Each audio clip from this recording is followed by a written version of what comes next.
Those topics and more today on This Week in Jacksonville. Grateful you're with us. Once a month, we speak with Jacksonville Mayor Donna Deegan. So thank you for coming in today. And on the heels of this international trip, tell us about the most recent excursion, if you will, to London and to Great Britain, and trying really to form better, productive relationships in the business community, right? I want to say, first of all, I'm just so excited that we color coordinated today. We don't always do well that way. Today we did all of a sudden I'm like, Breast Cancer Awareness Month. Great I figured, pink, that's right. Yeah, we do the pink. You know, it was really, once again, such a successful trip. I have to give so many props to Andre Wallace and his team at JAX USA. They line up so much good content for us while we're there, and we had the largest contingent of Jacksonville people we've ever had over there. We had CEOs and other business leaders. More than 80 of them made the trip over this year. And what's the usual? Less than that, obviously. Well, how many people? I think it was a record by more than 30. Oh, wow. So it was really fantastic to see how many people made the trip over. But we met with more than 75 companies while we were there. We signed a really important, and I know it's not going to, people are going to go, what is that? You know, we've signed that Florida MOU, that Memorandum of Understanding with the UK. We did something similar with the City of London with a group called the Chartered Institute, which is basically their institute on trade and export.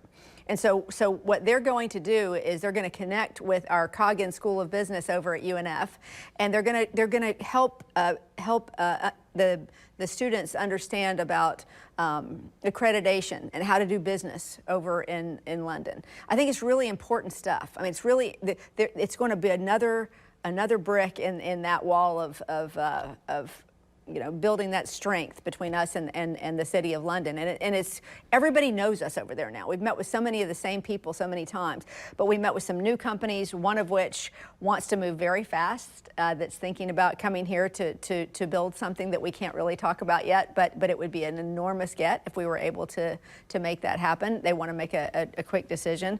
Again, I just have to say, watching Andre Wallace and his team do the work they do, where they immediately assess what are the needs of these companies, how can we make that work, how can we make that connection happen, and there's been so much success there. Also, we met with the Elmarks people. I don't know if you remember them. Do you remember Elmarks, the group that has it's called JAX Innovation Hub. So what will happen is we've partnered with PaySafe here in Jacksonville and with UNF again. And what will happen is startup companies with innovative ideas will compete, and somebody will win. Our first winner will be in March, and that person will, that team will connect with PaySafe and UNF, and they'll get the tools to build that innovative business. So these are entrepreneurs, or even within a company saying we've got something special? These are entrepreneurial, innovative ideas, companies, startups that want to get going, and they'll get the tools to do that. It's all part of making Jacksonville once again an innovation hub. That's what we want. We want that tech innovation. We want people to want to come here to innovate. You know, it's all part of being that small business capital that we want to be. And so it was just incredibly successful, all outside of the game, which we probably shouldn't even discuss. We've moved on from the game. We've moved on from the game, but it's been really great. So take us behind the scenes a little bit. What do those conversations with a particular business look like? And you're saying JAX USA does some work in advance. They do. What's the conversation look like when the Jacksonville mayor enters that portion of the Well, you know, it's my job really to paint a picture of the city and why we are so business friendly, what we have to offer. So really for me, my job is pretty simple. I go in and I talk about, oh my gosh, of course it's fun. Right? I get to go in and talk about who has a river and an ocean, who's on the interstate and has this wonderful port. Yeah. I mean, I go on and give all the assets of Jacksonville. You know, the fact that we simply are one of the top business cities now. If you see it over and over again. We're rated, not only are we growing quickly, but we're rated over and over again as a top place to do business. And so it's impossible for people to know that unless we let them know.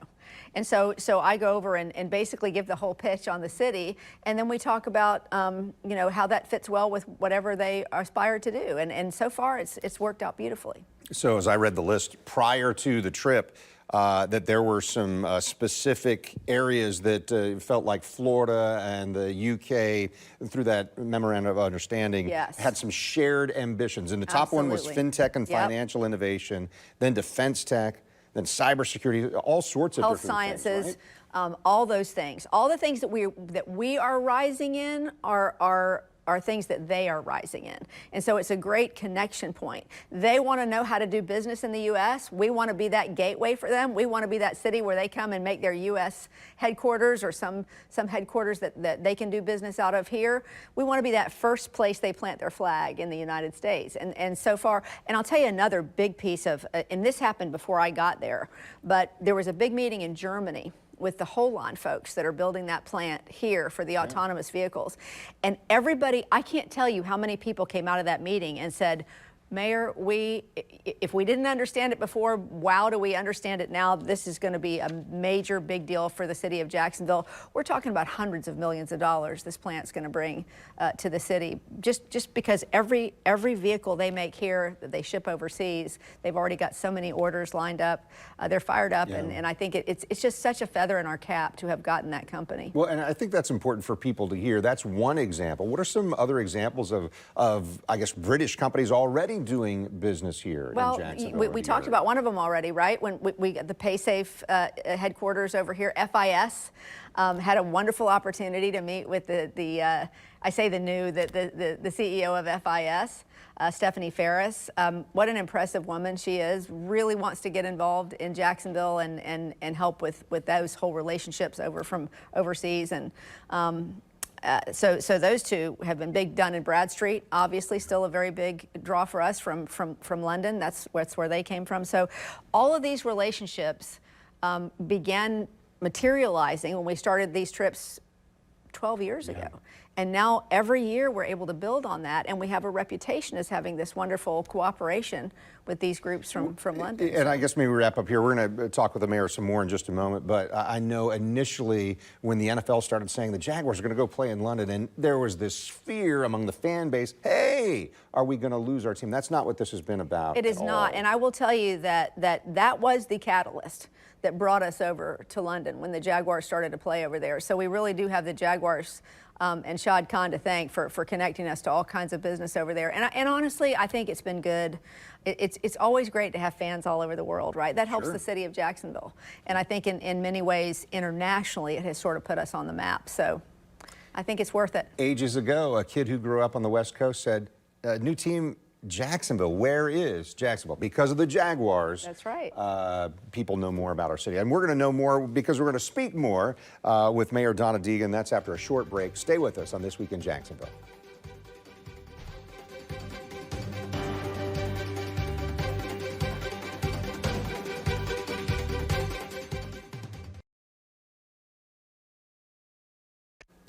You're watching This Week in Jacksonville with Kent Justice. And Donna Deegan, the 9th Jacksonville mayor since consolidation, joining us today. And I say since consolidation there, it leads me to this recent issue where the Duval County School Board really pushing to change the rules of consolidation. The school board wants its own lawyers, whereas consolidated government establishes the Office of General Counsel to represent the interests of all kind of the governing bodies in Jacksonville. Mayor, I've heard you speak about this, but just formally, where do you stand on this issue? Well, listen, I think we had a good resolution. You know, it was good to be able to sit down. Our office sat down with Charlotte Joyce from the school board. And we worked with council. We all sat down. My biggest concern, as you know from the last time we spoke, is that I don't want to do anything that would weaken our consolidated government. I think that would be a misstep. And so when we sort of sat down and said, this is our one concern, we want you to have the representation that you think you need. And so as we worked around the problem, what we found was they were okay with keeping the general counsel as the only general counsel in the city that can have a binding opinion. Yeah. So that still will be overarching. But they wanted to have their own representation. Just like, remember when we had this discussion about the council and they wanted to be able to have their own, it's written in the charter that council can do that. It's not written in the charter that the school board can do that. And so it will take a slight charter change in order to make that happen. That's what actually ended up going into the J bill, and that passed That passed, I believe the vote was 5-2. I'm not positive about that, but that will go forward to Tallahassee, and I think we're going to be okay the there. State lawmakers have to weigh in. Yeah, on so it. I think all things considered, we came to a very reasonable result that preserves our consolidated government, and I'm pleased we were able to all work together to come to that conclusion. Yeah, it was a lot of us very interested in how that would play Yeah. out. I want to ask about this. There's a new way to find affordable housing in the city. So this week, you can tell us about it. The city revealing a new dashboard on the website. Well, you know, we started those transparency dashboards when we first got into office 2 years ago. I think there are some 20 of them now. And you can follow just about everything we're doing in city government. Well, we decided we needed one on affordable housing because so many people have pegged that as their #1 issue of concern right now. So we have 6,000 units that are either online or coming online since I got into office. And so what we decided to do is create sort of a heat map where people can see by council district, where are these affordable housing units coming up? What's the progress of them? You know, what's the status of them? When might I be able to have access to them? And so I just think it's another way for our citizens to be able to follow us and to see that we are making progress on the issues that are important to them. So I'm really excited about this one. I think it's, I mean, all of them really, but I think it's a great way for people to keep track of, with an interactive map of how we're doing affordable housing across the city. And you mentioned there are other dashboards. If I had them right, like Veterans Affairs, Jobs, Health and Wellness also. Yeah, there's one on garbage. There's gosh, there's so many now. I can't. It's hard to Well, keep you track. said almost 20, right? There are more than 20. Okay. Infrastructure, animal shelter status, literacy initiatives. Those are some of the other ones. I wanted to finish on this topic. Really successful year in minor league baseball for the Jacksonville team. Jumbo Shrimp, recently you presented them with the key to the city. Tell me about what that means and what that really reflects for the team and the people who lead it. Well, listen, I've said it so often, but there is no franchise more Jacksonville than the Jacksonville Jumbo Shrimp. I believe that. They have been such wonderful partners. They've always put community above everything else, always trying to draw in as many people as they can just to be a community here in Jacksonville. And that's always how they've operated. I have appreciated Ken Babby so much. But we wanted to honor them when they won the AAA championship. Yeah. And so they came over to City Hall. We were able to give them a key to the city and a proclamation, and it was just a joyful day. But it was great to see them achieve something, obviously, that they've never achieved before, but a franchise that has been so integral to our city and to our citizens. Some people will ask, what does that key unlock? What does that key go to? Well, I'm afraid I can't reveal that, Kent. That's right. Only the key holders know. That's on right? a need-to-know basis. Well, we often need to know what's happening with the mayor's office. So thank you again, Mayor Donna Deegan here once a month to talk through things. Thanks. All right, well, stay with us. And just ahead, my conversation with Tim Cost, the president at Jacksonville University, what he expects in 2026 as he transitions to the role of chancellor. That's next on This Week in Jacksonville.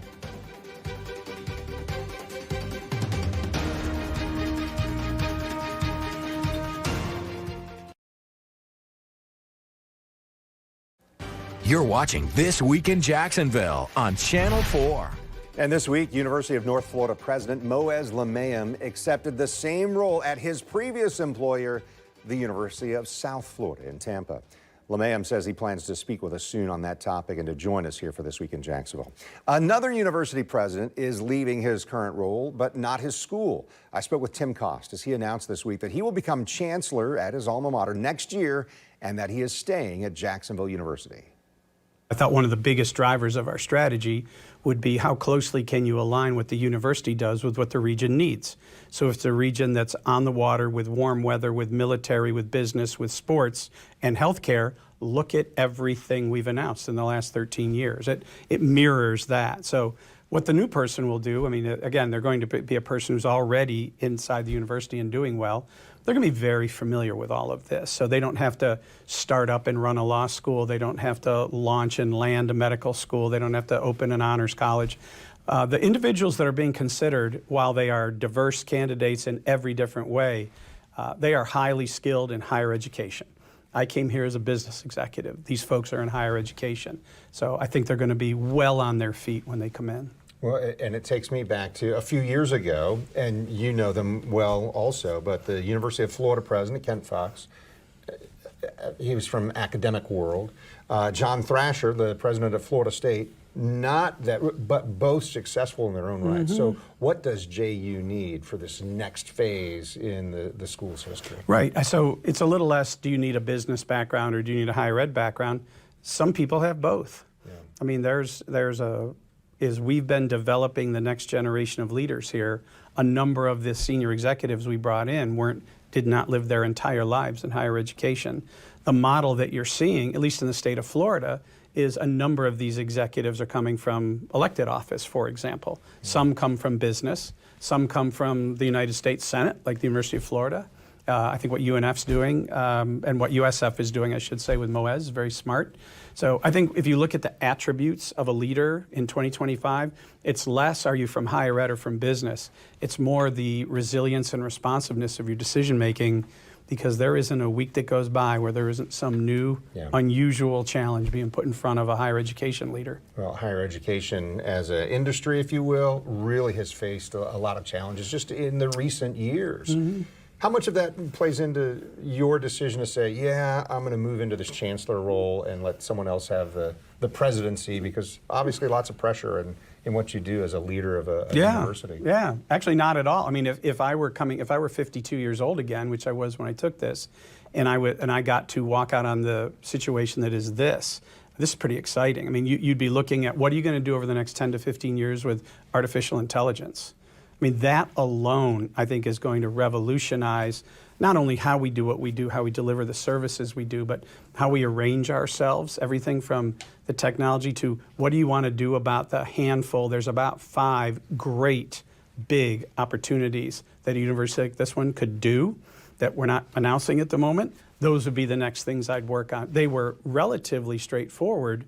Back in 2012, I thought, you had an opportunity. There had never been a 4-year medical school here.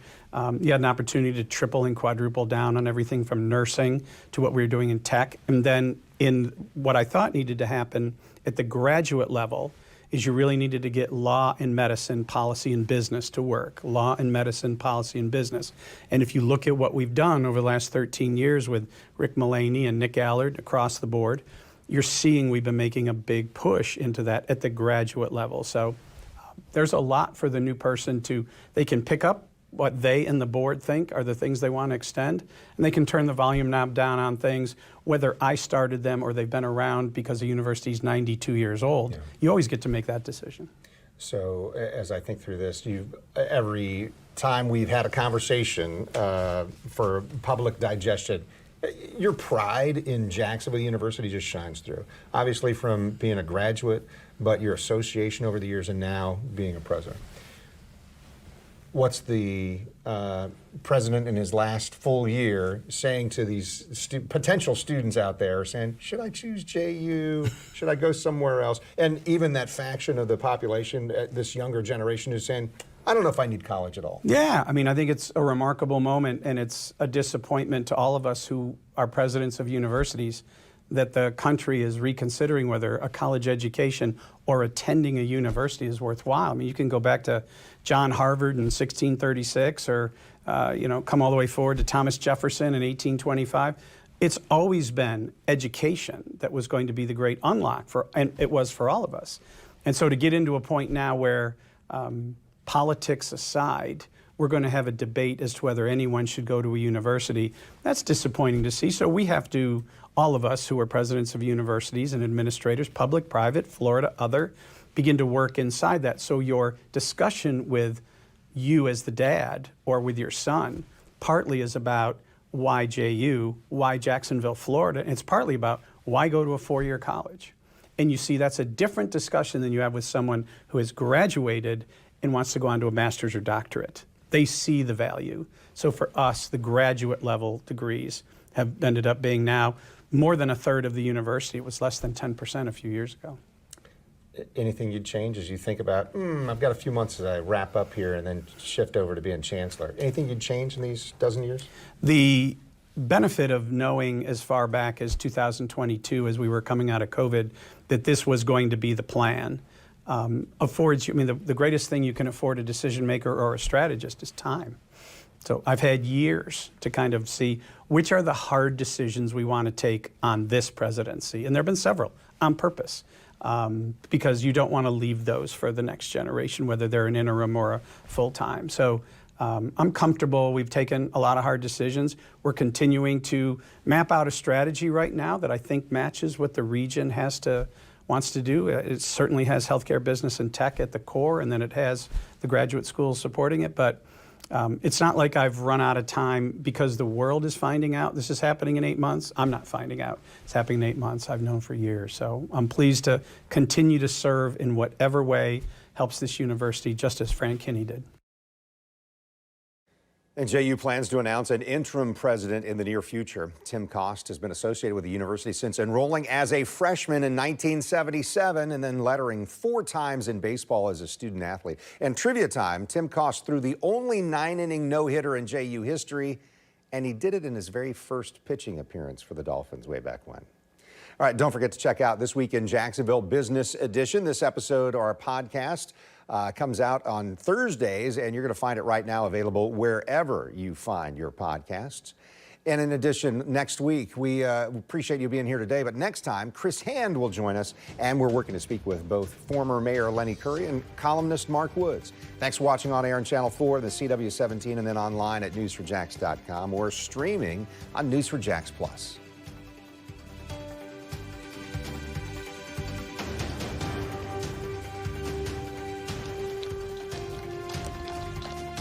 See why every day more people are choosing News4JAX, Northeast Florida and South Georgia's #1 source for local news.